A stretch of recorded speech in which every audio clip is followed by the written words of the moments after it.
Welcome to Unpacked, an open-minded podcast taking a clinical, not political approach to helping pet parents around the world. I'm Sailor Jerri, certified dog trainer, virtual dog training revolutionary, owner of Tulsa Pack Athletics, and creator of the open-minded approach. And I'm Mattison, her friend, certified dog trainer and behavior consultant. Together, we have nearly 3 decades of experience in behavioral dog training. We've been working with real dogs and the humans who love them to create solutions to problematic behaviors that feel too big for them to tackle on their own. In this special 2-part event, we're digging into something a little more personal. 3 years and 12 cases later, we're finally ready to unpack the humans behind the podcast. And since nothing is off limits when the two of us are together, you can expect to see both our sentimental and our silly sides. If you've ever wondered, just who are Jerri and Mattison? Settle in with us and unpack. I'm going to start with, how would you describe yourself in 5 words, 5 individual words? Ambitious, kind, curious, humble, hilarious. You pointed the fly swatter on that one. Hilarious. Hilarious. I would agree with all of those. Thank you. And people are like, people that say that they're humble aren't humble. And I'm like, no. People that think that you can't have humility and speak on it, that's the problem. It's you. It's your perception about what being humble really is. And I heard a really great definition of being humble from one of my friends, Austin M. from AA. He says that being humble is actually really just being aware of what you are capable of and what you are not, and being really honest about that. And I think that captures me very well. I know what I'm capable of and I know what I'm not. And I try to be honest about that and not delude myself that I can do things that I can't do, or that I can't do things that I can do. Yeah. I think that's true humility. I like that definition. What is something that makes you smile, like as a reflex, like without thinking? Immediately, I can tell you right now. Seeing someone rise to the occasion of their moment is my favorite thing on the planet. When the heat of the burner is on, and now it's time to put our money where our mouth is. Now it's time to see if everything that we've invested and everything that we've put in, can we put it all together in this moment and step into the spotlight? And man, when somebody or some animal does that, when like everything's on the line and it's the moment. It doesn't even, I mean, it doesn't even need to necessarily be like that there's something at risk. It could just be somebody finally having the courage to stand on the street corner and sing the song that they wrote, or you know what I mean? Or somebody finally riding that 8 seconds on that bull, or somebody, when you're like that, some type of consistent courage had to appear inside of them. That was the word that just was floating up in me. It was like a moment in the of courage. face of all obstacles, in the face of even their fear, and they didn't let it hold them back. Walking with that fear. And they stepped into the spotlight and had their moment. It's something beautiful. Really beautiful about that to me. Yeah, I agree. Thank you for putting that into words, because I think that's something that people witness and then they feel it and they're like, what is this? It's wonder. It's wonder. It's awe. It's the collective. It's the feeling of watching your species accomplish. Watching another species that you love or that you have reverence for, accomplish something, and knowing what that feels like to a sentient being.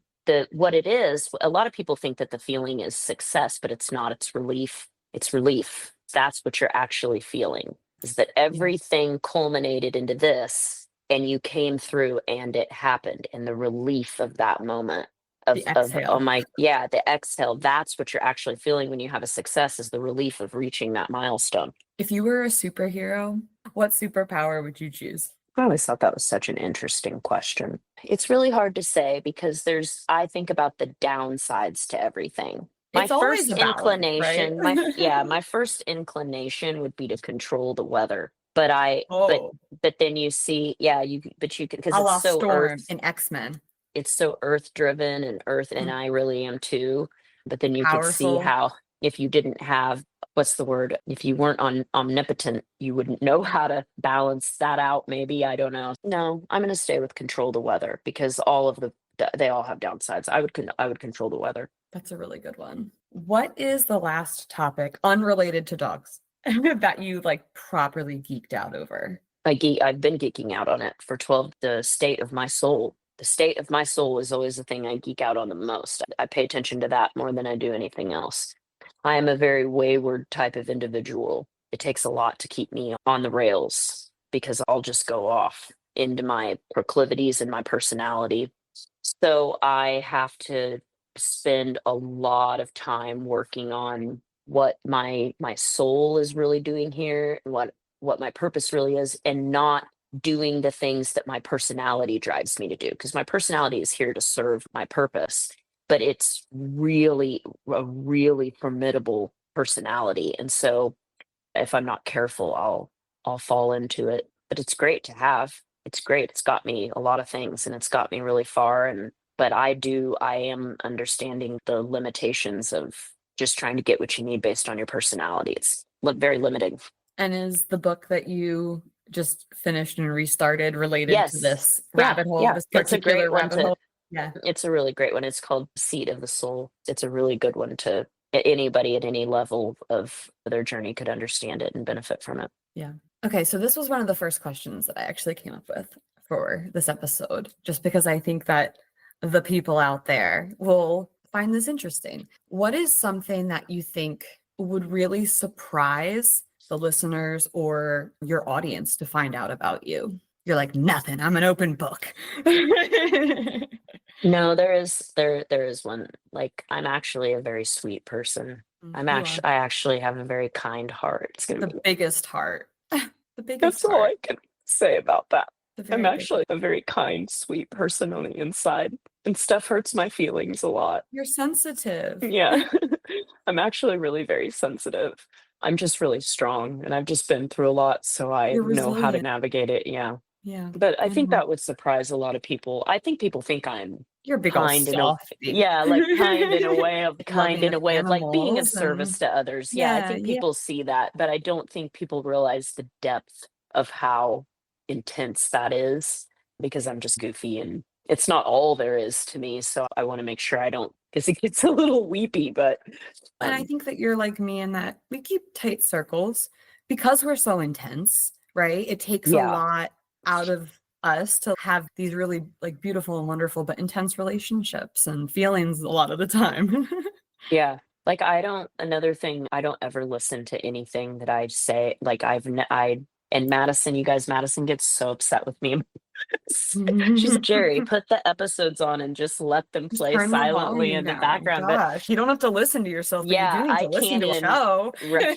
I can't even listen Nope. to it. I don't listen to anything. I'll watch stuff that I've done because I'm trying to have a critical eye for my content in that way, but I also can't stand to listen to myself because I feel like I evolve so quickly and I learn so quickly and I change so quickly that something Month to that I month, it's said like, even yeah, why 6 months did I ago, say I that? find embarrassing now. Yeah. So I don't know if people would know that, but that's another kind of funny thing. I don't know if I know the answer to this question, but what is your love language? It used to be words of affirmation, and I'm glad that it's not anymore. Mm, And it was a really painful process to step away from that, but it was good for me.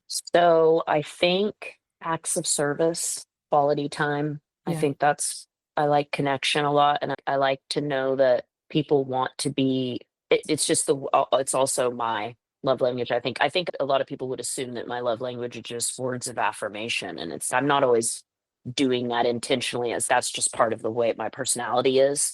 So Yeah. I naturally will say things to people openly, but yeah, if I want somebody to experience love from me, I spend quality time with them because they know that my time is very valuable to me as it is to a lot of other people. And when I'm carving out a slice of time for you, that means something. Yeah.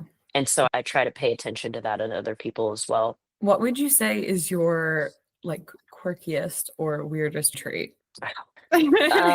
When I watch my clients, it's like they're actually in front of me. And so if you were sitting in my house, you would hear things like, "Oh my God, he's doing it. Yeah, Look, yeah. I can't believe it." And I'm like, "Oh, look at his little butt. Look at that little loaf." Like that is what it sounds like in my house because I genuinely am obsessed with dogs. Yeah. They're just same. so cute. If somebody asked me what your top strength is, what would you hope that I would say? Honesty. Yeah, I would definitely say that. You are one of my truth Radical tellers. honesty. Yeah, we all need Yeah. truth tellers. We were talking about this the other day. Like, there are times when we need someone to just hear us out and to a certain degree co-sign our bullshit, but it has to be Yeah. balanced with people that are going to hold you accountable and be honest with you. And Mhm. we are, I think, that to each other. Yeah, I agree. And I always know if I'm trying to get around something and I won't tell you. I'll go to a different friend. It's so funny. I'll know. Because I'll know. Yeah. And then I'll be like, she's just going to tell me I shouldn't do that. And I want to do it. But it's that kind of thing. If you were turned into a cookie, what type Ooh. of cookie would you be? Ooh, easy. If I were turned into a cookie, I would be everyone's most favorite cookie. Generally speaking, I would be the classic Americana chocolate chip cookie. Yeah. You know, It is the and it's classic. going to be a good one. It's going to be one of those that you're like, I don't know if I've ever had a chocolate chip cookie that is this delicious. I like the May ones not. that have the square chunks instead of the Ooh, chips. You know what the I'm talking about? chocolate chunk, the chocolate Yeah. chunk cookie. Yes, also a classic. Except you would call it a chocolate chunk. A chocolate chunk. Oh, look at all the plants. I found this on the side of the road for free. To all the listeners, I'm standing next to probably a 4.5 foot tall clothes rack that you might find in, I'd say 1980s to 1990s department stores, cream in color, metal, and I turned it into a plant stand. And then I And the went and got the accoutrements at the Dollar General, down on at the Dollar General, a block away, for a total of $7. Nice. That's another quirk about me. She's a thrifter, folks. And she acquires lots of plants. Yeah, not as many as you, though. Remember that one No, not time that you had anymore. 80 emotional support plants? There were a lot of emotional support plans, but then I moved too many times, so I have You moved, down. yeah. First of all, there was a period of time in which we lost a lot of plants through neglect. And then the Black Death. it was not a good time for me, and therefore not a good time for my plants. Really needed to go down to less plants. So I have less plants now. What is something that you've learned about yourself in the last year that really surprised you? That I absolutely can change the things about myself that I thought were things that I would have to live with forever. That's not true. That is not true. That is a lie from the pit of hell. And if I want to change something about myself and I have the awareness and I know in my heart that it needs to change, I will do it. I will do it every single time without fail. I will come through for myself. And so that's huge for me. That's Yeah. huge. I have a tendency towards worry and anxiety, and something happened the other day. I locked my keys in my running Jeep and it was 100 degrees. And by the grace of God, Enzo was with me, standing next to me and not in the Jeep. Yeah. And luckily, but it was still really hot and I had to do something about it. But without skipping a beat, I just was like, there's a Firestone like 200 yards that way. If I just run over there and tell them, like, come over here really quick and help me, please. And they did. Some dude that works there, inevitably his wife will have a Jeep. And he'll be like, oh, yes, the Jeep women need our help again. They've done things wrong. And he came and unlocked it. And as I was driving away, I thought to myself, see, that's yet another example of how something did happen. And what did you do? You just figured out a way.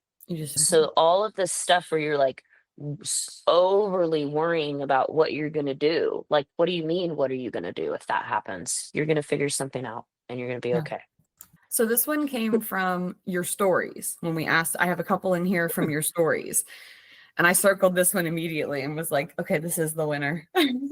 Have you ever startled yourself awake out of a dead sleep with a fart? With a fart? No, but I do startle myself awake snoring all the time. And Brett thinks it's the funniest thing because I really didn't think that I snored. And he brought it to my attention that I absolutely do. And then I knew. So then I was like, so this is what's been happening all this time, is that I'm actually just snoring and scaring myself to like awake. Oh, that's hilarious. I think I know the answer to this one. But if you could have a song play every time you entered a room, what song would it be? I hope everybody knows the answer to this. Hot Stuff by Donna Summers. I was gonna do I do we mean, say it there's on 3, 2, 1? there's just so many elements to that song that make it the most perfect Entrance song. like Yeah. entrance song. Yeah. Yeah, it's just Donna, I love you so much. I know So you're never much. gonna hear this podcast, but If I you're just want to listening say out it. there, if you're I listening just want out to there, say, Donna. Donna, you've just made my life so happy. Okay, so let's get into dogs for just a couple minutes. Just a couple minutes. This was another question from the stories, and I think it's a good one. What is the next dog breed that you want to have? Something I can hunt with and something that will do well with horses. And I'm open to what that may be, but likely it will be some kind of pointer or setter, maybe a spaniel. I don't know, but something that I can grow that area of my life because I've spent 25 years with bully breeds. Yeah. And I've had You such do a love great your little run. spaniels. Yeah, I've had such a great run with them. And I don't know that I could have another one after Enzo. I think that I'll retire on He's such an him. icon. He's so iconic. He really Yeah. is. Yeah. It's true. If Tulsa Pack had a mascot that was not a dog, what would it be? But it could be like an animal. It would be a tiger. Hell yeah. That should always be it. Always. If you pick tiger, where's Jerry? There's a tiger. Yeah. 100%. 100% tiger. We're a bunch of little rars out here. Yeah, I feel that. Yeah. So Tulsa Pack is just so special. And it's such a powerful community. What is something about that makes you the most proud? I wrote this on a sticky note yesterday because I was thinking about this. My vision to be of service to my community is someone's prayer for help. I said that to someone yesterday who, after 3 years, made it to this massive, huge goal. It was Yvette, one of my clients and friends and mentors. She has an intact, huge pit bull named Triton, and he's awesome. And he's an intact male. And then her daughter has a pit bull that has really struggled with reactivity for many years. And yesterday I watched the video that they put into the Dogs Anonymous group class of them walking the dogs together off leash in the desert and how huge of a moment that was. And I just took a second to tell them I had this dream in a Reese's parking lot in Tulsa, Oklahoma, in the parking lot of a grocery store, that I was going to help women somehow with their dogs, but it was going to be so much more than that. And it would be like recovery. And somehow those things would be intertwined. And I had that knowing. I knew that it was going to be true, the same as I know that the sun will come up tomorrow. I saw it. And what I didn't see at the time was that vision that I had to be of service and to give back this thing that was freely given to me, and also just what animals give to me. What I didn't know was that there were literally people out there praying for someone to build something like I was building, and their prayers were literally answered. Through you.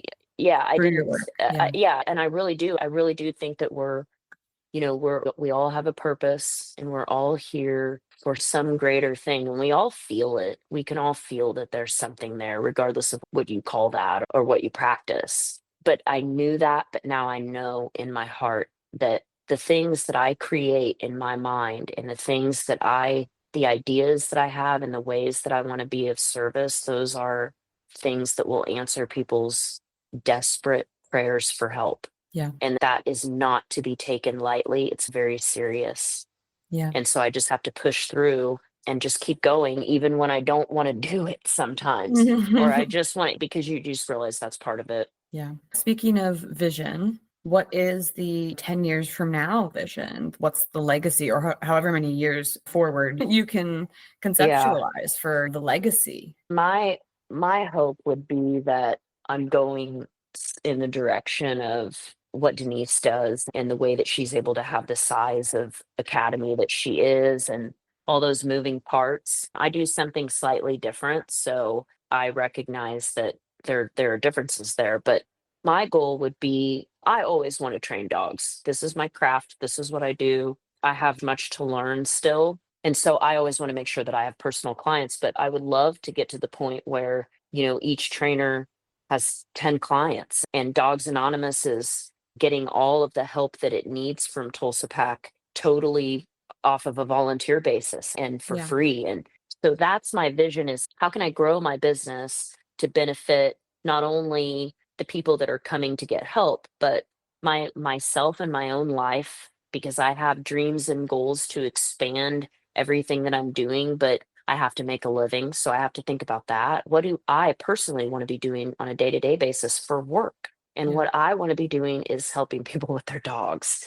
But that doesn't mean that my business can't grow. I would love to see Dogs Anonymous chapters in 10 years all over the country in person. I would love to see several virtual meetings throughout the week for people to go to. I would love to see brands partner less with influencers and more with nonprofit organizations that are not necessarily rescues, but things like Dogs Anonymous. I want to see changes in the industry. I have a lot. I could go on, and Madison knows that I'm a real long game type of person. I like You've thought to about think this a about lot. big. Yeah, I like to think about really big, huge dreams, and then how I can actually achieve those in small steps. Do you have an all-time favorite film or favorite book? Girl Interrupted. It's my favorite movie of all Oh, time. you have told me Girl that. Interrupted. Yeah, and if you haven't read the memoir Girl Interrupted by Susanna Kaysen, who Winona Ryder played, then you should do that. There are so many things that women need to hear in that movie and that memoir. Things I live by and repeat in my brain every day. And my favorite quote from that movie is, I don't know what it's like to be you, but I know what it's like to hate the thing on the inside so much that you try to kill the outside to get to it. Yeah. Oh, man.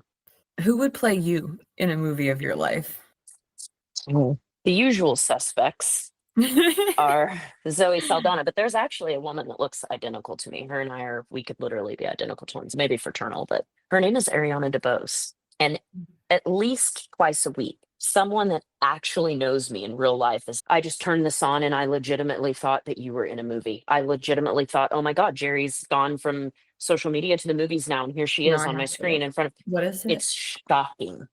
Ariana DeBose, I think, is her last name. Like, Oh, yeah. even Jude was like, have you seen this lady? Yeah. But I I would recognized her from probably something. I would Mhm, probably mhm. pick Zoe Saldana. That's a good pick. That's a Yeah. good pick. Do you have a current life motto right now? Yes. Actually, I passed it off just recently Hmm. to Chelsea Okay. because she needed it, and it's working for her now too. And it was my motto for the whole last year. And I swear to God, the results that I saw. And it was just 3 simple words. Let it breathe. Breathe. Don't stop. Quiet. Don't. Let it soak in. Let it marinate. Let there be space. Let there be room. Let it breathe. You will suffocate. Women, hear me now. We will strangle and suffocate the life out of something while we blame that thing we're fucking suffocating. Let it breathe. Give it a second. Yeah. Don't do the thing that you want to emotionally do in the moment, because it will likely be a mistake. Just let it breathe. I feel like one that's also popped up for us a lot in the last maybe, I don't know, 4 or 5 months is the measured steps. Yeah. Yeah, Because that's we're another both good one. dive off the cliff type people. Yes. God. Got And a then plan what? and a lifeline and a safety net. Yeah, And as I'm doing that, you're gone. I off the know. I'm cliff. like, let's free climb. It'll be fun. But both been But now trying what to, it is, yeah. what is loving, what is patient, what is Mm, loving, what is tolerant. That's what I'm really working on right now. But be positive. Don't, when I find myself swirling in negative thoughts, because my personality is a real big shit talker and a real big cynic, even though that may not be who I really am on the inside, that it is developed for a reason to serve me in a variety of ways. But as soon as I start hearing that bullshit, I'm like, you know what? I'm getting a little bit tired of this. yeah. I just say that to myself. I'm getting a little bit tired of this, because once again, I'm going to say the same. That is not loving and that is not patient. So you can do that if you want to, but I'm starting to get tired of you. And that's how I change things. I get tired of it. Yeah. I get grossed out by myself. And then I'm like, okay, let's make a change. What's next on your personal bucket list? Big, small, doesn't matter. Next on my personal bucket list is to have a successful year with rodeo. And with what, let's be more specific with Layla's sports, is to have a better idea of, because last year was the first time for everything. And so it's just to have I want to be more fluid. I want to be more efficient, because what I need to do in the future is to take on increasing responsibility at increasing it more times for longer times. And I have to be good at what I'm doing or I can't grow. And so this year I'm really focused on doing all the things that I need to do that make the machine go. And also this year feeling better about the rodeo schedule and feeling, no, I can do all these things. I can make all this happen, but I have to be efficient and I can't be wasting time. So right now I'm practicing that. I took Snapchat off. We're not going to be doing that. We're not going to do that. And I really am trying to focus during the day and keep to myself. I hate to say it. I'm always here for my friends. Anytime you guys text me, I'll always answer anyways, but I'm just really trying to be a little bit more quieter and keep to myself a little more. And I've found that's helped me fill my time with things that need to get done. Yeah, I get that. I do. Do you believe in magic? I believe in, yes.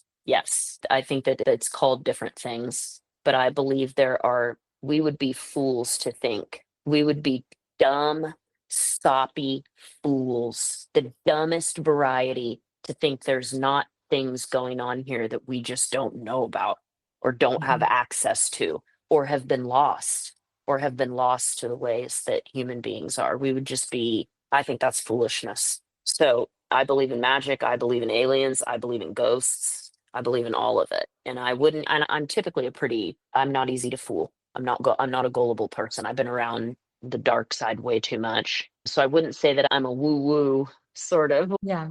But no, I believe in all of that stuff. So I have another one from the stories, which I think this is a really good one. Ooh. When you first got sober, how did you make friends? I was friends with the same way I make friends today. I find people that are walking on the same road that I'm walking on, and then I ask if they want to hold hands and walk together.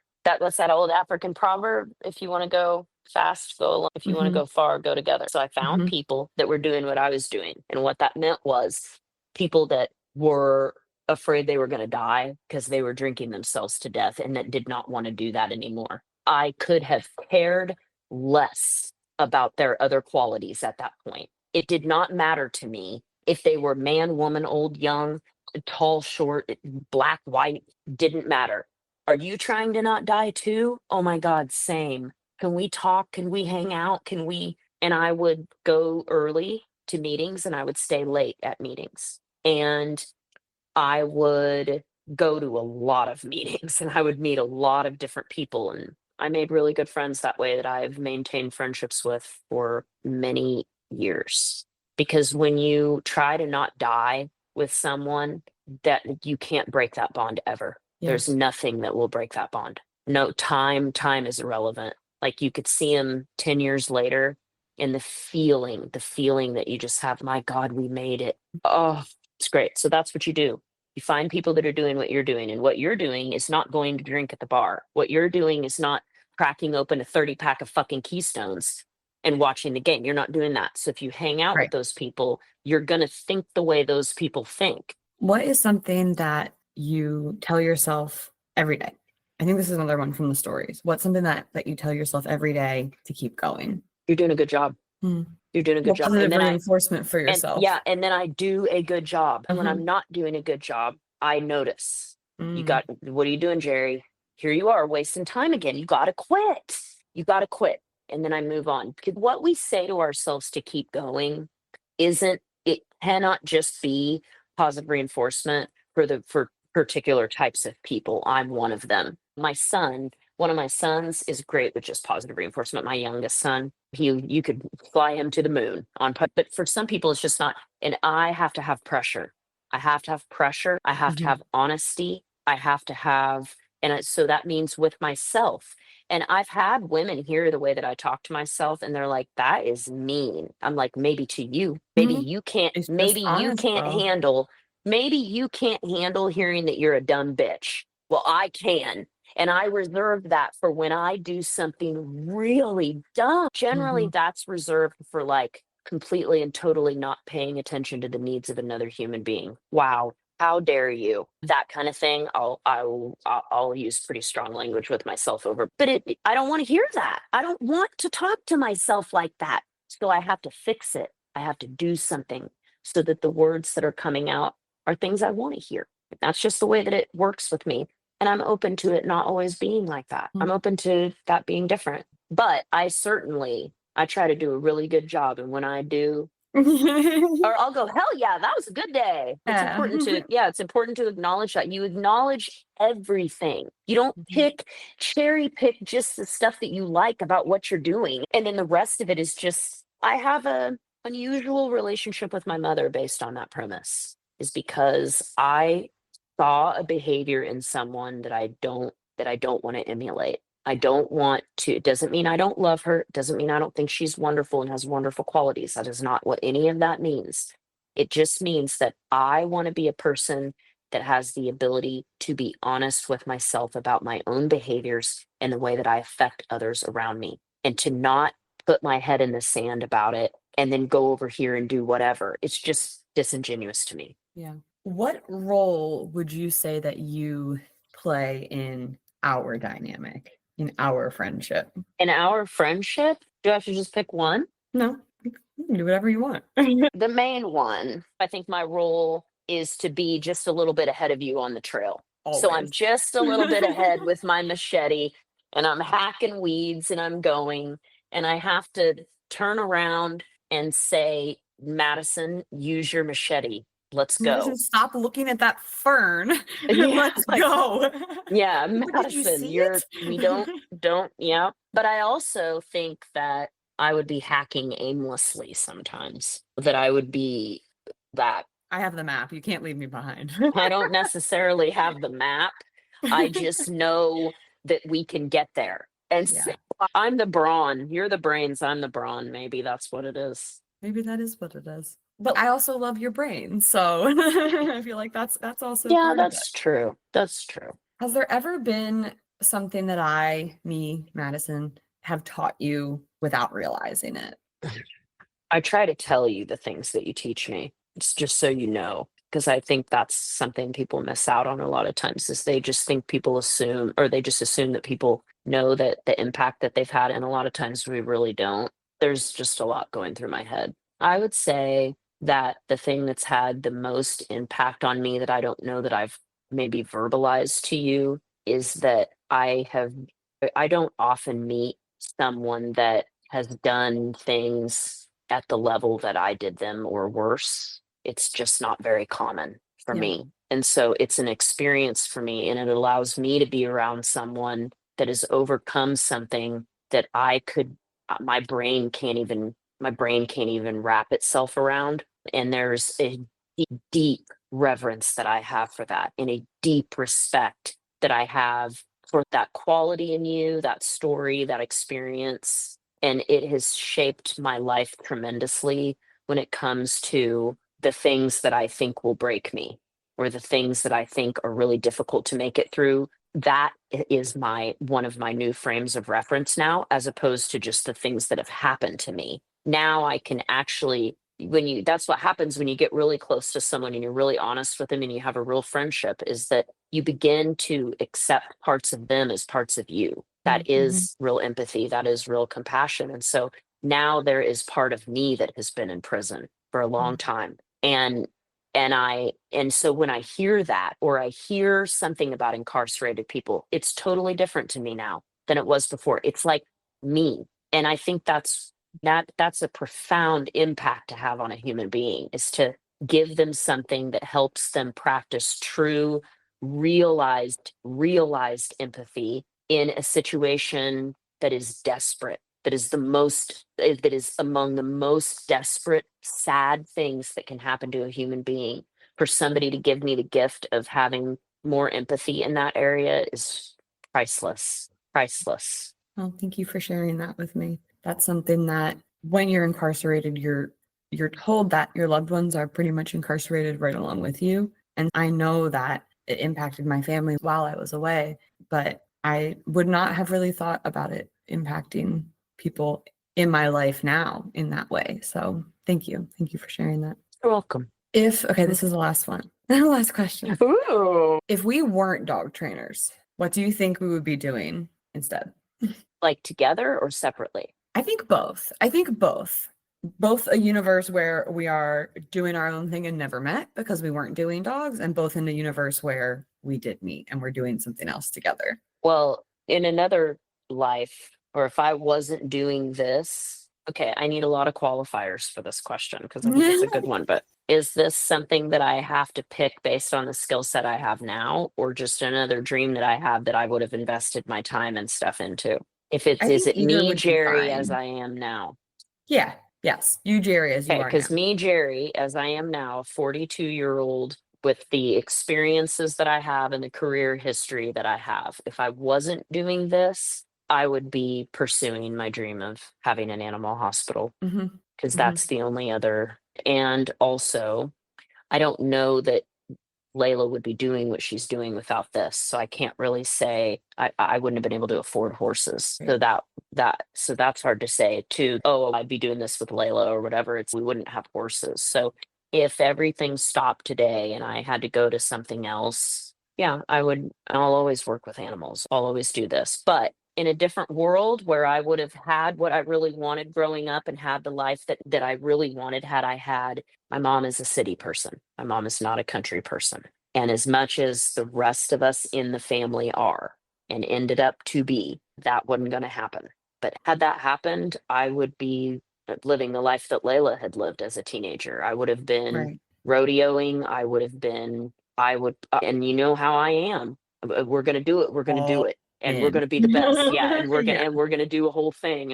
And so I probably would have been a barrel And racer or competing something like in, that. yeah, in Yeah, that realm. Yeah, I agree. or been doing hunter jumper or something because that's what I did when I was younger. So I maybe would have continued on in that or something like that. But it would have been a life with animals as well, with horses. And Yeah. it still is. And now it is. Now it is just a different way.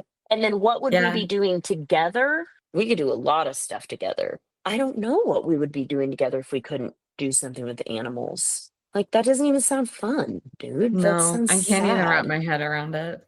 Maybe it's just because we can't think of it because we've already done the things that we want to do together. We're Yeah. already doing them. I love my business. I love my life, Yeah, you know. same. I Yeah. love my business. I love my life.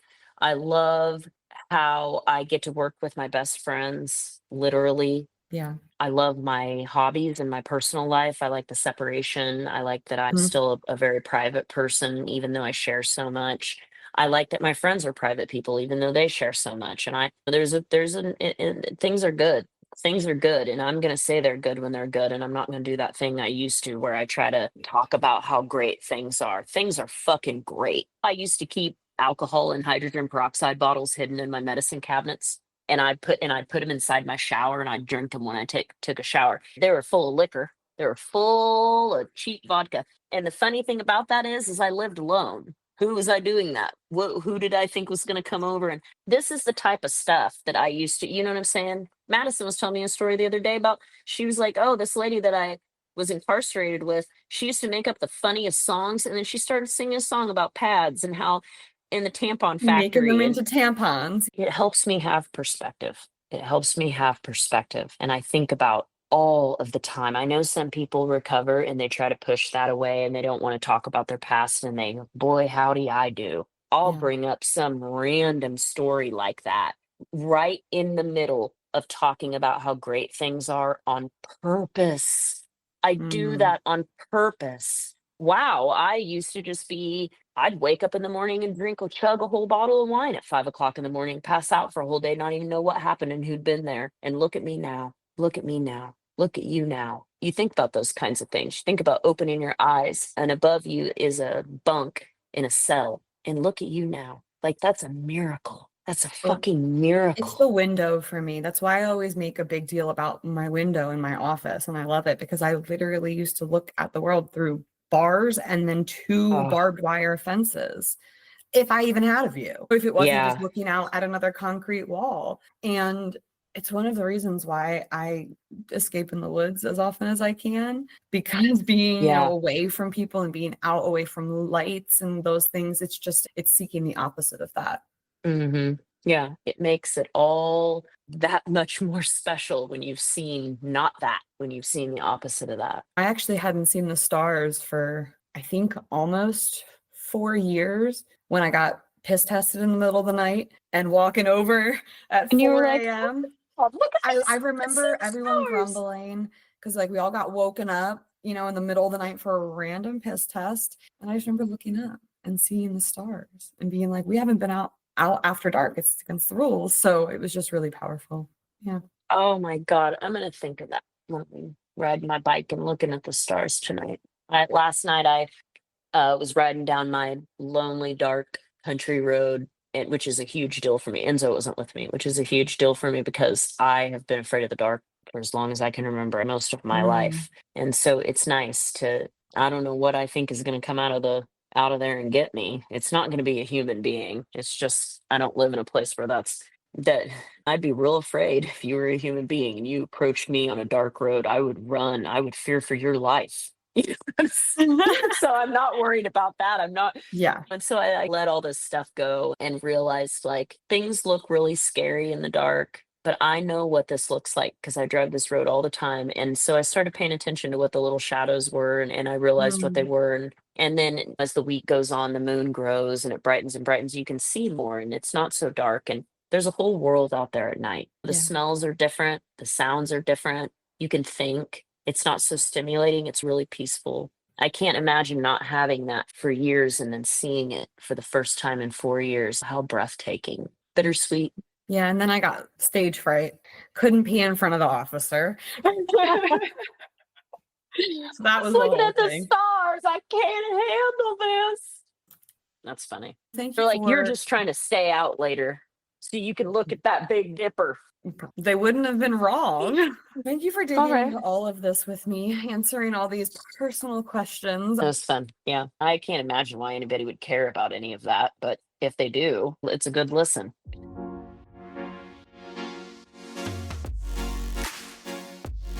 Unpacked was created by Jerri Scherff and Mattison Simpson. If you are enjoying this podcast, follow or subscribe to be sure you don't miss an episode, and leave us a review on your favorite podcast platform. Looking for more honest and relatable dog content? Check out our sister podcast, Straight Up Dog Talk. See you next time.